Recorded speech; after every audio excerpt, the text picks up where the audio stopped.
Shalom saudara, kita berjumpa kembali dalam renungan harian GPK Pangkal Pinang. Kita hari ini akan kembali membahas Injil Matius episode yang ke-17. Dan kita akan membahas Matius pasal 5 ayat 17 hingga 20. Sebelum mulai, mari kita berdoa sebentar. Tuhan, kami bersyukur karena Engkau terus memberikan kami nafas kehidupan dan juga kemampuan untuk berpikir, untuk membaca dan merenungkan firman Tuhan. Oleh sebab itu berkatilah kami agar pembacaan firman Tuhan tidak menjadi sia-sia, tapi boleh menjadi penuntun dalam kehidupan kami. Kami boleh menarik kesimpulan-kesimpulan yang penting yang berasal dari firman-Mu sebagai penuntun dalam kehidupan kami. Pakailah hamba-Mu ini untuk menjelaskannya. Di dalam nama Tuhan Yesus kami berdoa dan berserah. Amin. Nah, saudara, kita sampai kepada pembahasan Matius pasal 5. Kali ini kita akan membaca ayat yang ke-17 hingga 20. Demikian firman Tuhan. Janganlah kamu menyangka bahwa aku datang untuk meniadakan hukum Taurat atau kitab para nabi. Aku datang bukan untuk meniadakannya, melainkan untuk menggenapinya. Karena aku berkata kepadamu, sesungguhnya selama belum lenyap langit dan bumi ini, satu iota atau satu titik pun tidak akan ditiadakan dari hukum Taurat sebelum semuanya terjadi. Karena itu, siapa yang meniadakan salah satu dari perintah hukum Taurat sekalipun, yang paling kecil, dan mengajarkannya demikian kepada orang lain, ia akan menduduki tempat yang paling rendah di dalam kerajaan surga. Tetapi siapa yang melakukan dan mengajarkan segala perintah-perintah hukum Taurat, ia akan menduduki tempat yang tinggi di dalam kerajaan surga. Maka aku berkata kepadamu, jika hidup keagamaanmu tidak lebih benar daripada hidup keagamaan ahli-ahli Taurat dan orang-orang Farisi, sesungguhnya kamu tidak akan masuk ke dalam kerajaan surga. Amin. Demikian pembacaan firman Tuhan. Salah satu kebohongan besar yang banyak dipercaya oleh orang Kristen adalah bahwa hanya dengan iman saja kita diselamatkan. Tentu saja dengan segenap hati saya percaya pada prinsip sola fide, yaitu hanya oleh iman, yaitu kita diselamatkan memang hanya karena iman kepada karya Yesus Kristus, bukan karena jasa kita atau perbuatan baik kita. Dan itu adalah anugerah Tuhan kepada kita, kasih karunia Allah kepada kita lewat apa yang Yesus lakukan di kayu salib. Dan kita imani hal itu dan kita dibenarkan, bukan karena perbuatan kita. Tetapi saudara, prinsip dari sola fide ini mungkin telah tanpa sengaja dijadikan sebagian orang Kristen untuk tidak melakukan apa yang seharusnya mendahului iman, yaitu pertobatan. Dan apa yang seharusnya iman itu juga mulai gerakkan, yaitu kehidupan yang saleh atau kekudusan hidup. Bila ingat beberapa episode yang lalu, saya menunjukkan bahwa khotbah pertama yang Tuhan Yesus ajarkan waktu dia berkeliling dari kota ke kota untuk memberitakan Injil, memulai karirnya sebagai rabi, yang dicatat adalah khotbah yang sama seperti yang dikhotbahkan oleh Yohanes Pembaptis seumur hidupnya, yaitu bertobatlah sebab kerajaan Allah sudah dekat. Dan setelah sekian lama baru Tuhan Yesus mengajarkan tentang percayalah kepada anak manusia. Jadi berita Injil haruslah selalu didahului dengan ajakan pertobatan, ajakan untuk bertobat, bukan langsung kepada topik percaya kepada Yesus.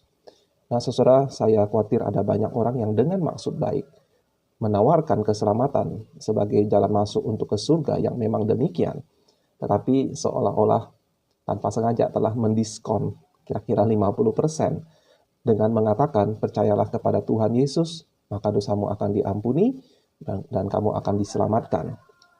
Oke, betul, tetapi pengampunan dosa itu barulah efektif kepada orang itu kalau orang itu benar-benar menyadari dosanya, dan karena itu mau bertobat, dan kemudian menyadari bahwa di dalam dirinya sendiri tidak ada cukup kebenaran untuk membenarkan dirinya. Sehingga harus bergantung satu-satunya jalan untuk bisa menyelesaikan hutang dosa kepada Tuhan, kepada Allah, adalah dengan kepada Yesus Kristus, melalui Yesus Kristus sebagai korban penghapus dosa. Nah, apa yang menjadi kelanjutan dari ucapan berbahagialah yang kita bahas minggu lalu? Dan saya tunjukkan bahwa isinya sebenarnya sangat injili kalau pakai istilah kita, yaitu dimulai dari sadar diri miskin kebenaran di hadapan Allah, yang berduka karena dosa, sehingga menjadi lemah lembut, tidak garang, tetapi kemudian menjadi lapar dan haus akan kebenaran, kebenaran firman Tuhan, sehingga menerima pengampunan dosa, sehingga menjadi orang yang murah hati, yang mau mengampuni sesamanya, yang kemudian menyucikan dirinya, sehingga hatinya suci, dan akhirnya rindu untuk membawa berita pendamaian itu, membawa damai, menjadi saksi kerajaan Allah, bahkan rela menderita oleh karena berita kesaksiannya itu. Maka orang itu menyadari tuntutan Taurat tidak sanggup dia penuhi sepenuhnya, tetapi berpaling dan berpaut kepada Mesias, yaitu Yesus Kristus. Itulah mengapa Tuhan Yesus, dan kita sedang membahas masa-masa awal dari khotbah Tuhan Yesus, dia berbicara tentang menaati hukum Tuhan, hukum Taurat, ya. Dan dia berkata, ya, jadi seolah-olah sejak awal Tuhan Yesus telah memperingatkan orang-orang, jangan kamu menyangka bahwa aku datang untuk meniadakan hukum Taurat atau kitab para nabi. Ya, aku bukan untuk meniadakannya. Aku datang melainkan untuk menggenapinya.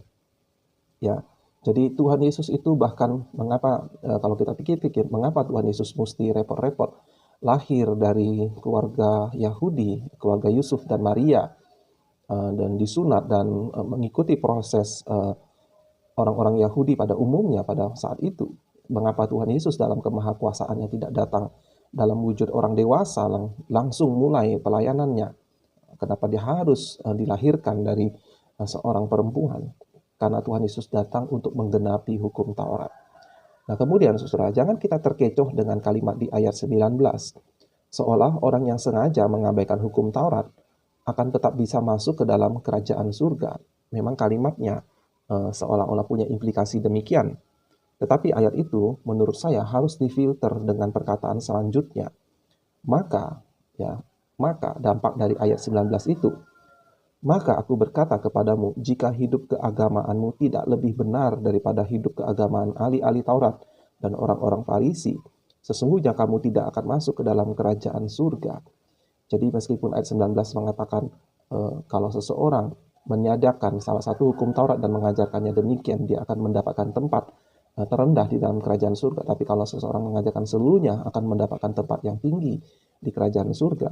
Tetapi di ayat berikutnya, di ayat 20 ini, kalau hidup kita tidak lebih baik, tidak lebih benar daripada hidup keagamaan ahli Taurat dan orang Farisi, sesungguhnya kamu tidak akan masuk ke dalam kerajaan surga.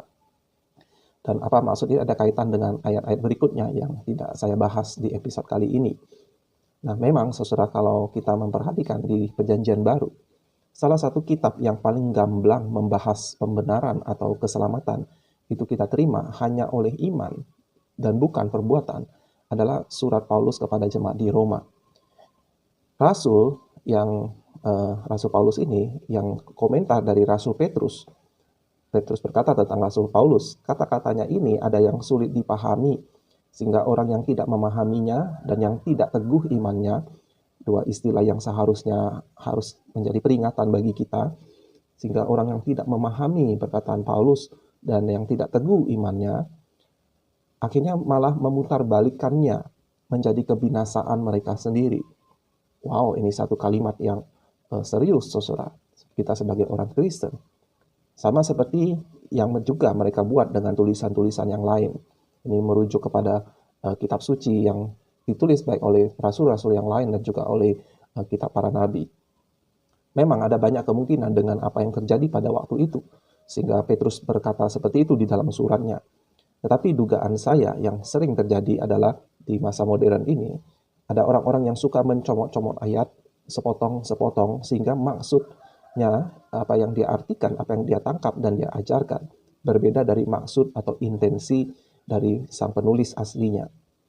Misalnya, setelah panjang lebar menjelaskan kepada jemaat, kita diselamatkan hanya oleh iman, bukan karena perbuatan kita.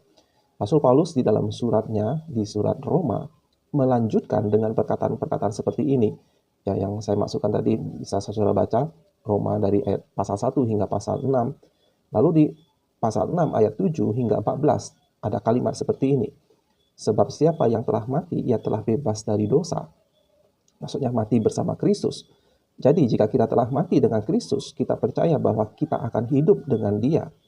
Karena kita tahu bahwa Kristus sesudah Ia bangkit dari antara orang mati, tidak mati lagi, maut tidak berkuasa lagi atas Dia. Sebab kematiannya adalah kematian terhadap dosa satu kali dan untuk selama-lamanya, dan kehidupannya adalah kehidupan bagi Allah. Demikianlah hendaknya kamu memandangnya, bahwa kamu telah mati bagi dosa, tetapi kamu hidup bagi Allah dalam Kristus Yesus. Sebab itu, hendaklah dosa jangan berkuasa lagi di dalam tubuhmu yang fana, supaya kamu jangan lagi menuruti keinginannya. Jadi kita melihat ada perubahan. Ayat 13, dan janganlah kamu menyerahkan anggota-anggota tubuhmu kepada dosa untuk dipakai sebagai senjata kelaliman, tetapi serahkanlah dirimu kepada Allah sebagai orang-orang yang dahulu mati, tetapi yang sekarang hidup. Dan serahkanlah anggota-anggota tubuhmu kepada Allah untuk menjadi senjata-senjata kebenaran.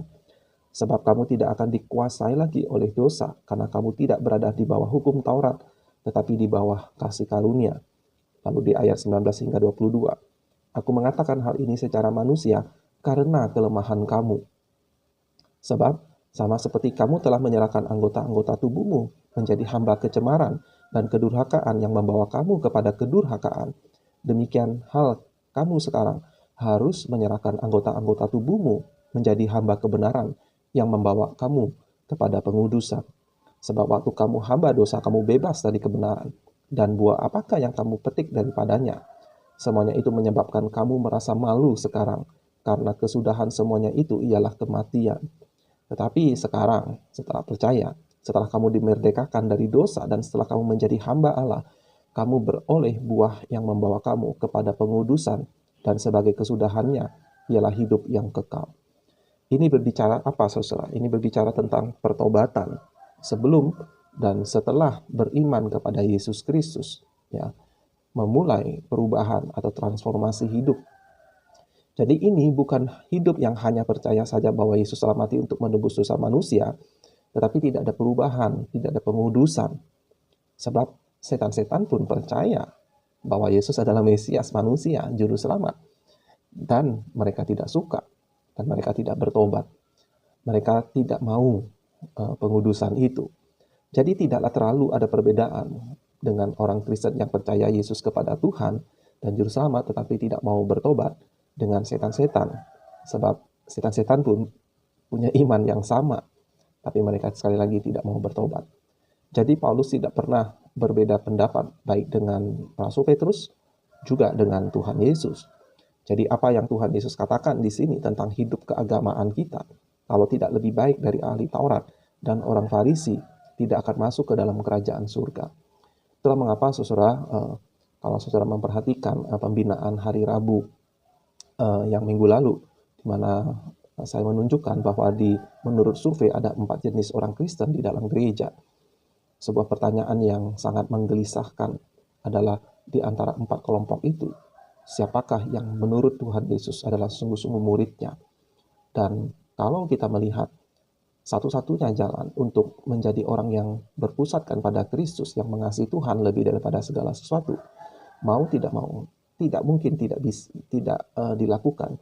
Itu harus ada perubahan hidup dari praktek keagamaan sehari-hari, membaca Alkitab, berdoa, berbuat baik kepada sesama, murah hati, memberitakan Injil, sampai kepada pelayanan di gereja. Kiranya renungan hari ini menolong kita agar hidup keagamaan kita betul-betul di mata Tuhan lebih baik daripada kehidupan agama orang Farisi dan ahli-ahli Taurat. Sampai jumpa di pertemuan berikutnya. Tuhan Yesus memberkati.